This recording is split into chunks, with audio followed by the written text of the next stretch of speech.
is seeing integrity as a virtue. It's not about virtue. Don't think about it as a virtue. Think about it from a performance perspective. Think about it from making things happen. Think about it from efficiency. Think how much time you spend doing things over because you didn't do it right the first time. Think about how many things you have to do because somebody you counted on didn't do it right the first time. Don't think about the moral standpoint. Think about integrity from a performance perspective. The second is self-deception on being out of integrity. We don't think it's important. We say, that's no big deal. I don't have to call them and tell them that that's no big deal. I don't have to worry about that. And so we convince ourselves that it's not important. That's another thing that causes us to not have integrity. The third is believing that integrity is that you always have to keep your word. You don't. You don't. But you have to honor your word. If you don't keep your word, you have to honor your word. It's okay to keep your word. Don't get me wrong. But if you don't keep your word, you have to honor your word. Crucial. The fourth is the fear of not keeping it. As a matter of fact, I know some people who choose to not give their word because they don't think they can keep it. That's not always bad. But they sometimes choose not to do anything because they have this fear of not keeping one's word. I don't know of anything that causes more failure than the fear of failure. The fear of failure causes more failure than anything else I think I've ever found in the world.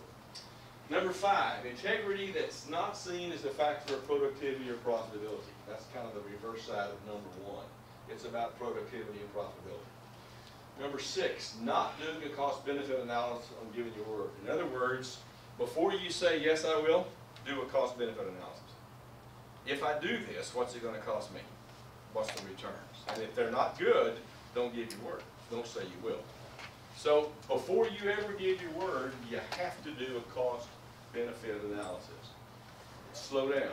Take your time before you say yes, you will. And number 7, just as bad, is doing a cost-benefit analysis on honoring your word. You don't have to. You cannot do that. You have to honor it. There is no cost-benefit analysis at all. You have to honor your word. You have to come back and say, I didn't, but I will buy, or I won't do it at all. So that's what normally keeps organizations, not only individuals, but organizations from having integrity. So being a person of integrity starts with me giving my word to myself that I'm a person of integrity.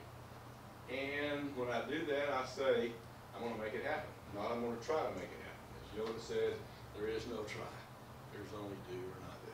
That's lots of truth. There is no try. And integrity bases on that. So I believe that it begins as something you do for yourself. You know, you start off with yourself and say, I choose to only deal with organizations and with situations and with people of integrity. Performance-based integrity. Why would I want to spend all this time trying to do it over? Mediocre people are always at their best. Think about that.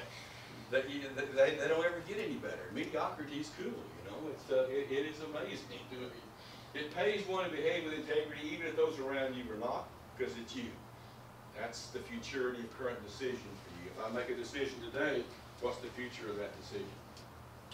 And it's privately optimal and does not make one into a Pollyanna or a patsy that can be preyed upon. Don't believe that if you develop this concept of integrity from a performance perspective, that people are going to take advantage of you. You're not. As a matter of fact, they'll take less advantage of you with integrity than they ever will if you don't have integrity. And it doesn't mean that you trust everybody around you. As Ronald Reagan said very well, you always trust, but